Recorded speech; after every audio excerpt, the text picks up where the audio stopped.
इन दो स्थितियों में स्त्री को देखने की गलती करते हैं जो पुरुष तो मृत्यु के बाद नर्क भोगना पड़ता है। गरुड़ पुराण को सनातन धर्म में महापुराण माना गया है। कहा जाता है कि गरुड़ पुराण उचित और अनुचित कर्मों के बीच का फर्क बताकर जीवन जीने का सही तरीका बताता है। यहाँ जानिए महिलाओं की उन दो स्थितियों के बारे में जिनमें पुरुषों को ध्यान नहीं देना चाहिए वरना पुरुषों को नरक का भागी बनना पड़ता है।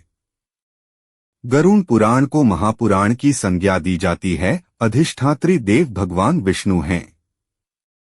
गरुड़ पुराण में भक्ति, ज्ञान, वैराग्य, सदाचार, निष्काम कर्म की महिमा के साथ साथ यज्ञ, दान, तप, तीर्थ आदि शुभ कर्मों का महत्व बताते हुए जीवन जीने के सही तरीकों के बारे में बताया गया है। साथ ही मृत्यु के बाद आत्मा का क्या होता है, किस कर्म के लिए कौन सा दंड भोगना पड़ता है और स्वर्ग व नर्क से जुड़ी तमाम बातों के बारे में बताया गया है।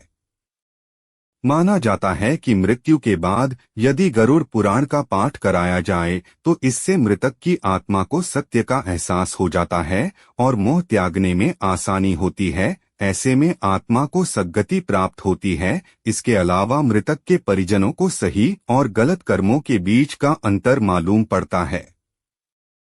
गरुड़ पुराण में स्त्रियों के दो ऐसे कर्मों के बारे में बताया गया है जिन्हें करते समय किसी पुरुष को उन पर दृष्टि नहीं डालनी चाहिए। ऐसा करने से उसे मृत्यु के बाद नर्क में सजा झेलनी पड़ती है। जानिए इन कर्मों के बारे में।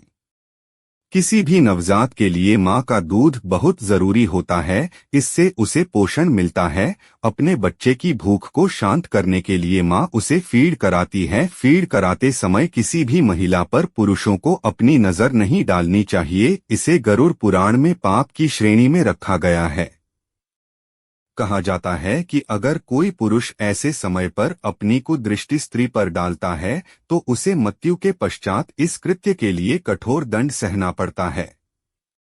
पहले के समय में हर जगह पर स्नानगृह नहीं होते थे। तब स्त्रियां नदियों में स्नान करने जाया करती थीं या किसी खुले स्थान पर आड़ करके स्नान किया करती थीं। उस समय को देखते हुए गरुड़ पुराण में ये नियम बताया गया है कि स्नान के समय किसी भी महिला पर पुरुष को अपनी नजर नहीं डालनी चाहिए। इस कृत्य को भी पाप की श्रेणी में रखा गया है। ऐसा करने से पुरुष को पाप का भागी बनना पड़ता है और इस कर्म के लिए मृत्यु पश्चात इसकी सजा भुगतनी पड़ती है।